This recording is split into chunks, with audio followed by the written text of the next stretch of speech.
Hey, what's going on YouTube land? It's your boy TJ and welcome to my YouTube channel, Wrestling Nostalgia, where I give my reviews on WWE shows and PLE events. And today, we are going to be reviewing NXT Great American Bash, August 6, 2024. But before I get into my review, just go ahead and give that thumbs up. A like helps push my video through the algorithm. And without further ado, let's go ahead and get into the Great American Bash NXT. So, we open up with Pete Dunne versus Trick Williams. And this match was actually really good. Showed another side to Trick Williams, but in the beginning, Pete Dunne puts Trick Williams in a headlock, and then he pushes them off, and then they bounce off the ropes, and Trick Williams started up doing the drop kick, and then from there, Trick Williams wind up in control up until Pete Dunne wind up working on the arm, and they kind of go back and forth from here, and then Trick Williams wind up doing a very gnarly neck breaker while Pete Dunne was coming off of the ropes, and this is where we go to commercial break. The second half of this match, Pete Dunne wound up being in control, and he was working on the arm throughout the match. I remember at one point in the match, Trick Williams wound up doing a flat jack off the second rope. That was really good. And Pete Dunne and Trick Williams are still going back and forth. Towards the end of the match, this is where Trick Williams wound up pounding away at Pete Dunne's face, and this was throughout the match. They was hitting each other in the face and stuff like that. It looked very nasty. And the referee is reprimanding him and saying, hey, you know what I'm saying, five count. But while the referee is getting distracted, Pete Dunne wound up pulling off the turnbuckle. And when Trick Williams wound up trying to do the trick knee, he wound up kneeing the turnbuckle. And then Pete Dunne wound up hitting his finisher on 1, 2, 3. Pete Dunne is the winner. This outcome actually did shock me because I did think that Trick Williams was going to come out victorious. I don't know if they're going to do a whole program with them two and do 3 for 3 or something like that and trade off wins, or this is a one-off. We're going to see, but I definitely don't think this is going to be a one-off, but we're going to see what NXT is cooking up with these two. In this next matchup, it is for the Women's North American Championship. It is Kalani Jordan versus Tatum Paxley. So in this match, the first half of this match, they're both trading off wrestling holds and counter for counter and roll-ups and everything like that.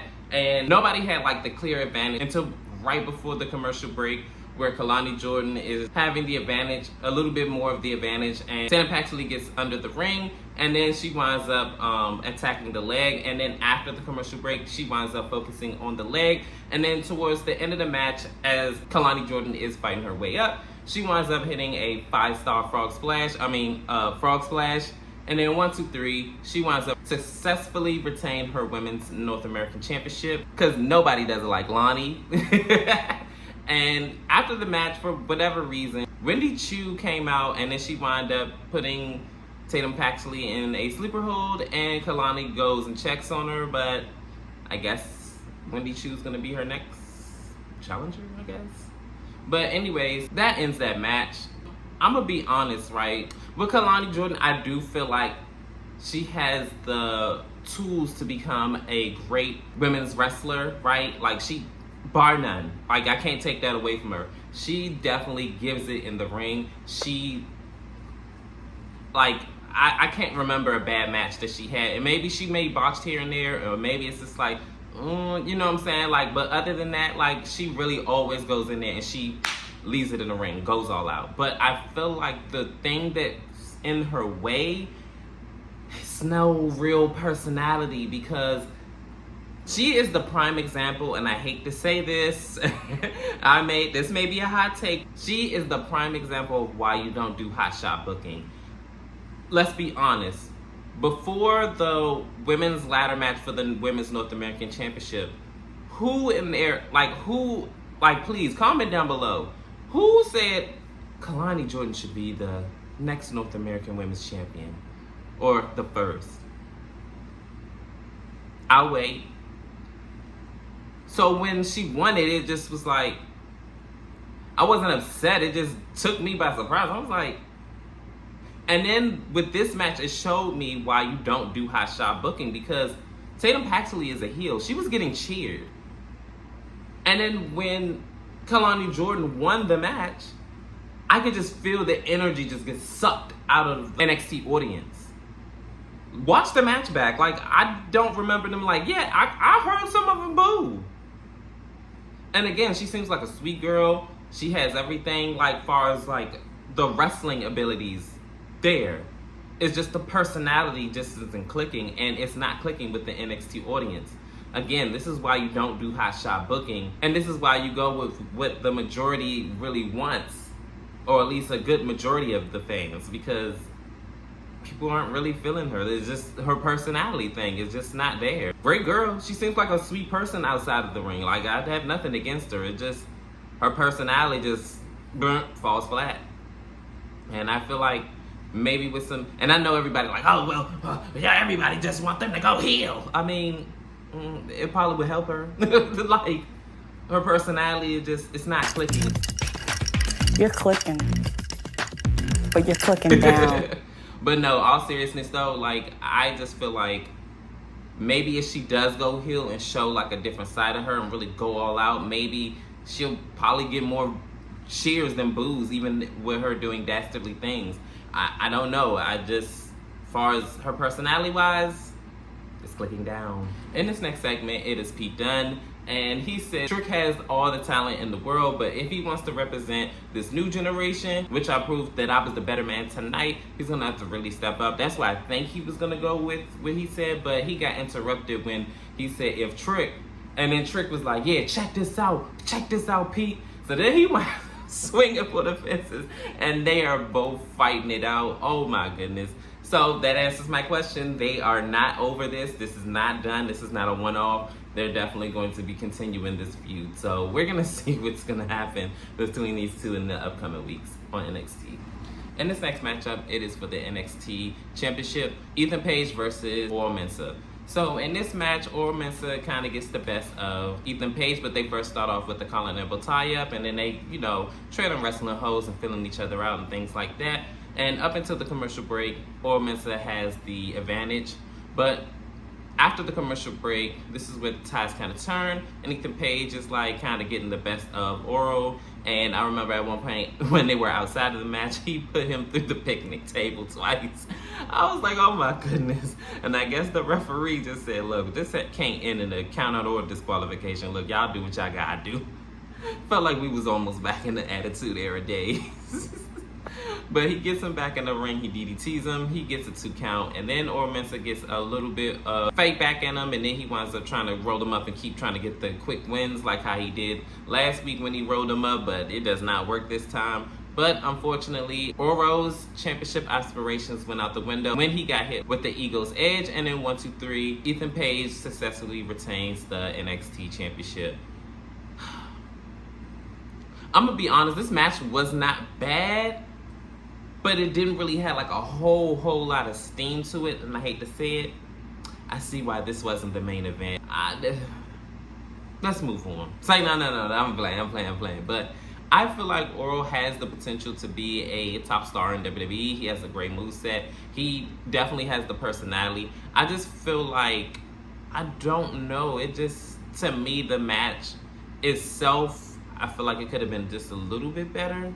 Wasn't horrible at all. Wasn't horrible. They told a great story in that ring. It just, something just didn't click to me. And I don't know exactly what, but I just wasn't really all that invested. And I see why this wasn't the main event. That's all I'm gonna say. In this next segment, they're having a cookout and they're having a grand old funky time. The cameraman shows all the NXT superstars that are backstage having this cookout. And the one superstar that stands out to, I forgot the girl's name, but I do remember Jada Parker. She was talking to her, and she tells Jada Parker, who's that? And she said, girl, that's Dion. Dion is basically an NFL superstar turned WWE superstar. I believe he's not on NXT, the main product, because he's on NXT Level Up. It's because he's still fairly green in the ring. But that's neither here nor there. Anyway, this is when Ashante the Adonis comes and he says, oh, don't worry about Dion because everything you want and need is in me. I said, boy, Ashante, stop playing so much. Sit down, lay low. A woman don't like an overconfident man, by the way. But anyways, Jada says, look, I'm not worried about you. All I'm worried about is the NXT Women's Championship because Jada Parker, has next. So this is when Lola Vice comes in and she says, no, mommy, I have next. So Ashante say, oh, mommy, like he said something in Spanish to her and she ignores the fuck out of him, okay? She's not worried about him either. So she says, I almost won the NXT Women's Championship. And Jada Parker says, oh, baby, I know, but You had your chance. It's my chance now. I was like, she ate her up, bro. Like, she ate her up just for the. She said, "Baby, I know it's my turn now." So they're going back and forth, and this is when Tyson, I believe his name, or no, it's not Tariq. It is Tyson, I believe his name is, and he says, "You see that NXT Women's Championship match between Thea Hill and Roxanne? That was amazing."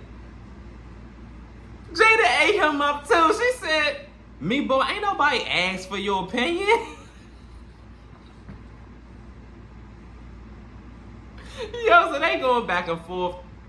And I forgot what dude's name is, but he wound up saying something and was like, "Oh, I could see all three of y'all being champion, da da da da." And he, you know, basically trying to shoot his shot low-key at them. They put this man through the table. Oh my gosh. This is probably the most entertaining segment that I've seen in a minute. Like, I at first I wasn't even gonna talk about this, but I seen it and I said, look, I gotta say something, because y'all already know Jada Parker is like my favorite. Like, whew. I got an announcement to make after this, when everything is like said and done, when I'm done reviewing this. And yeah, we're gonna go ahead and stay tuned for that. But definitely I'm ready for Jada Parker to win the Women's Championship. Look, Roxanne Perez had her run. Hopefully NXT take heed on these long championship reigns, because I'm over it. Like, don't get me wrong, I love Roxanne's new character development, and she's having a fabulous run with the Women's Championship, honestly, on NXT. She's probably being booked better than the main roster women, honestly. Well, not Liv Morgan so much, but she's having a run of her life right now. But it's time for NXT to start penciling in who they want to basically dethrone her and be the next up, because don't get me wrong, like I said again, fabulous wrestler. Wonderful character work right now. Like, she's doing, I may not be the, like, cause like she's just so short and so cute and adorable. Like, buying her as a heel, it's kind of like, I hate to say it, laughable, but we're gonna see the development of her storyline, and I guess who they're gonna pencil in to be the next girl coming up. Definitely wouldn't mind seeing Jada Parker. As a matter of fact, if Jada Parker actually becomes face, I wouldn't mind seeing a romantic angle with her in Ashante the Adonis, like the bad boy and the good girl or whatever thing, or her and Dion. They look good aesthetically together too. Like, I wouldn't mind that, but we're gonna see what's gonna happen with NXT. In this next matchup, it is Joe Hendry versus Joe Coffey. This match already starts off chaotic, because right before the bell even rings, Joe Hendry winds up diving out on the Gallows. His teammates ringside, he dives out on him. Then, as Joe Coffey tries to attack Joe Hendry from behind, he winds up uppercutting him. And the good majority of the first half of this match, Joe Hendry is getting the best of Joe Coffey. Then, like, after the commercial break, Joe Coffey winds up taking the lead in this match and dominating him.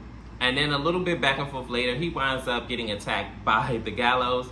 And the Gallows tries to attack Joe Hendry, but Joe Hendry winds up, like, beating him up. And then he gets a steel chair, and then he throws it towards the Gallows, and they catch it. And the referee turns around and dejects the Gallows out of this match, because he thinks that they hit Joe Hendry with the steel chair. So then this is when they get dejected. So a little bit back and forth later, Joe Hendry winds up doing the choke slam, and 1, 2, 3, he wins this match. And then he says that he's going to be sticking his stand on NXT, and whoever has a problem with it, they know where to find me. I'm going to be here on Tuesday nights. So I'm like, okay. All right, I see you, Joe Hendry, Mr. TNA, okay. So I actually kind of like Joe Hendry a little bit. He has a superstar look. He has a decent body. He has a great moveset and everything like that. I definitely do see big things happening for Joe Hendry in the future, and his future is very bright on NXT. In this next matchup, it is Ren Sinclair versus Kendall Gray. This match was pretty back and forth-ish in the beginning. They were trading off wrestling holds and submissions, and it looked like a good majority of this match, Ren Sinclair was getting the best of Kendall Gray, and then it kind of went back and forth-ish a little bit. I remember at one point when they were outside of the ring, the No Quarter Sketch Crew members were trying to distract Kendall Gray, and she is not having it. She all like, yeah, what you gonna do? And he all like, oh, no, I'm not gonna hit no girl. I just wanted to talk, that's all. in the middle of a match. Like, come on, bro. Be for real. Be so for real. So, as they're like exchanging holds and this, that, and the third, I remember at one point, Kendall Gray wound up rolling up Ren Sinclair, and then Ren Sinclair wound up rolling her up. And it looked like one of the No Quarters Catch crew, I believe his name's Charlie, I believe. And it looked like he was debating on whether he was going to help Ren Sinclair or not. And this particular time, he, decided not to, but to no avail. Ren Sinclair wound up doing a forearm, and then she wound up doing like a reverse DDT type maneuver, and then 1, 2, 3. Ren Sinclair wins this match. So I guess she is officially a member of No Quarters Catch Crew, and we're gonna see where the trajectory of her career is gonna go from here after aligning herself with No Quarters Catch Crew. And finally, we are here at a main event. It is the NXT Tag Team titles being put on the line. It is Axiom and Fraser versus the Rascals. So this match starts off with, basically classic collar double type, and then they're, trading wrestling holds and filling each other out and things like that. First half of this match, Axiom and Fraser end up getting the advantage, and they, with a little bit fight back from the Rascals as well. And then second half of the match, the Rascals are like trying to fight their way up from Axiom and Fraser. But towards the end of the match, it looked like the Rascals was going to take the victory home in the tag team titles, but unfortunately, it was not meant to be. Axiom and Fraser were just too formidable of opponents to be taken down, and they end up winning with a running drop kick. And 1, 2, 3, he win. I believe they did it the first time, and Wesley wound up kicking out, and then the second time, Wesley just got taken out. But the real development happened after the match. Wesley looks like he is not in good shape. He is trying to stand up and everything like that. And Axiom and Fraser end up, I guess, giving them their respect, and then they wind up getting out the ring. But as Wesley is getting up, he winds up doing a super kick on one of the Rascals, and Wesley, it looks like a man possessed, because his other Rascal member was like, "What are you doing? Why did you do that as a brother? Why would you do that?" He was like, "Because I wanted to." And then he low blows his other partner, and he just is like on a tangent, and he just like tearing into both of them. He winds up beating them both outside the ring, and this is where the segment ends, with him walking off looking all crazed. Oh my goodness. I tell you one thing, Wesley's heel turn is something I definitely didn't think that was ever going to happen or needed, but this actually is really good. This is a great way to end this, but unfortunately, this is going to be my last time doing these NXT reviews. It's just crazy to try to do Raw and then right after do NXT, and then sometimes I can't even stay up half the time for these reviews to do them. So unfortunately, this is going to be my last review. I definitely said to myself that I was going to do the Great American Bash, and then that was going to be it. But comment down below, how did you feel about NXT Great American Bash? Did you like it? Did you love it? Could have been better? Didn't like it at all? Comment down below. And as always, like, share, and subscribe. Your love is always appreciated. And peace, TJ. I'm out.